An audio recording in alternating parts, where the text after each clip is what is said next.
Pop quiz, small businesses. Who is your target market? If your answer had some version of everyone, so every small business owner within 500 miles of my office, every technology director at a Fortune 1000 company, or every superintendent in the United States, you just failed, which isn't good because nailing your target market is critical to the success of your long-term business growth. As a small business, you need to niche down. Believe me when I say excluding potential customers is a good thing. I know it may seem counterintuitive to exclude potential customers from your target market, and it may feel as if you're going to leave money on the table by not targeting a large sector of buyers. But since I'd imagine you have limited marketing resources, particularly in expertise, time, and money, it is an absolute must that you be laser focused on creating connections to a very specific target market. And then once you start to dominate that market and generate lots of revenue, you can responsibly scale to a new market. And the cycle continues until you're swimming in cash. I think I can make you a believer in this niching down strategy after I discuss the 3 reasons why niches are the key to your small business success. Reason number 1 is you'll actually achieve marketing ROI. When you're a small business, the problem with everyone being your target market is you don't have enough money to market to everyone and win often enough to experience real business growth. So imagine you're a hunter in the middle of the woods, and for some reason all you have is a bow and arrow. And you gotta go hunt for some food. But all around you in your hunting ground is this dense fog. Your natural instinct may be to just start firing arrows in random directions, the theory being that by the sheer law of numbers, you're sure to hit something. And I'll be damned, maybe you do, but you just wasted a ton of arrows to hit a small amount of targets. And you have to come out again and do it tomorrow. You're probably a really scrappy hunter, and you don't have a ton of arrows. I mean, you get it, right? The arrows are money, and you're spending a lot of it, and you're not getting a large enough payoff to make it worth it. You have limited arrows, so you have to take your time and get laser focused on navigating the fog, finding the right target, and you have to nail it with the limited number of arrows you have right now in this moment. And the great news is, you can come back and do it all over again tomorrow. Concentrating on a niche enables you to engage marketing on a manageable level and scale it over time, thus allowing you to capture a return on marketing investment more reliably. Reason number 2 is you'll communicate relevance and expertise. If you go to your website right now, how many products or services or solutions do you say you can provide? And who do you provide those things to? Listen, I have no doubt you're probably making money doing all of those things, and I'm not saying you should stop selling or delivering them. I'm saying you should stop marketing everything you do to everyone all at once.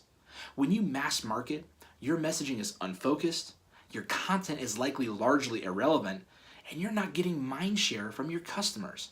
That stuff isn't helpful to your buyers, and it's certainly not effective, so stop the mass marketing.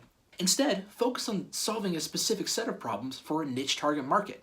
Having this laser focus allows you to spin up meaningful messaging and deliver relevant and helpful content that is much more likely to resonate and earn you meaningful mindshare. For example, let's say you're a financial advisory firm. Well, there's a lot of different types of financial advising you could be doing. Everything from retirement planning to wealth management, cash management, trading, stocks and bonds, life insurance, the list goes on. But which of those things are you best positioned to do to grow your revenue? And how can you even begin to determine this? Use a PVP matrix.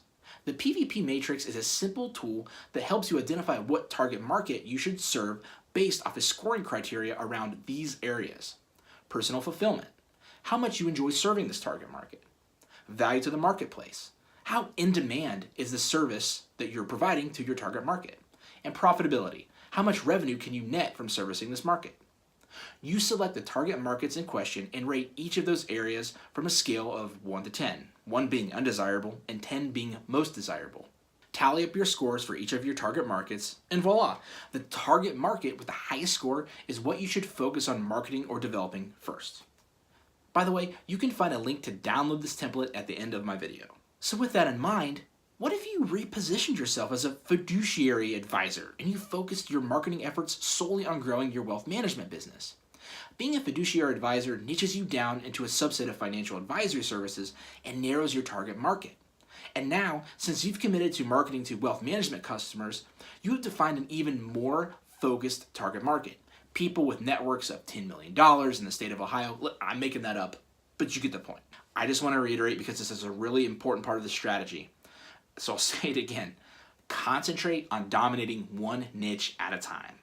Once you have achieved the kind of revenue you want from that niche, you can focus on finding a new one, rinse, and repeat that same strategy. This is how you'll scale your marketing dollars most effectively. And finally, reason number 3 is you can eliminate price as a decision-making factor. Let's say you're a young athlete on the rise to a career and insert the sport of your choice here. And suddenly you experience a knee injury that could end your career. But reconstructive knee surgery could be the one thing that keeps you doing the thing that you most love. So do you trust that life-changing knee surgery to the cheapest knee surgeon you can find? Or do you find the best, the person with 100+ 5-star ratings on Google with dozens of testimonials? Yeah, you choose that person. And you better be willing to pay up. You see, that knee surgeon is a specialist. So he or she can charge higher pricing because they do something very unique and they do it with solid results and happy customers backing them up. You're paid handsomely to solve a specific problem. And this is a stark contrast to if you try to do too much for too many people, then you're in the commodity business where you'll lose on price every time. If you don't believe me, go for it. So where do you go from here? Well, I think the PVP matrix I mentioned earlier is a great place to start if you're considering what niche you should focus in. And if you're still hazy on where to go or what to do with your marketing altogether, please check out my previous video on the 3 things you must understand before investing in marketing. I think it'll give you some good insights. And those are the 3 reasons why niches are the key to small business success. As always, let's talk if you have questions. You can comment here, you can shoot me an email, whatever works. I'll definitely get back to you. Otherwise, keep crushing it. We'll see you next week.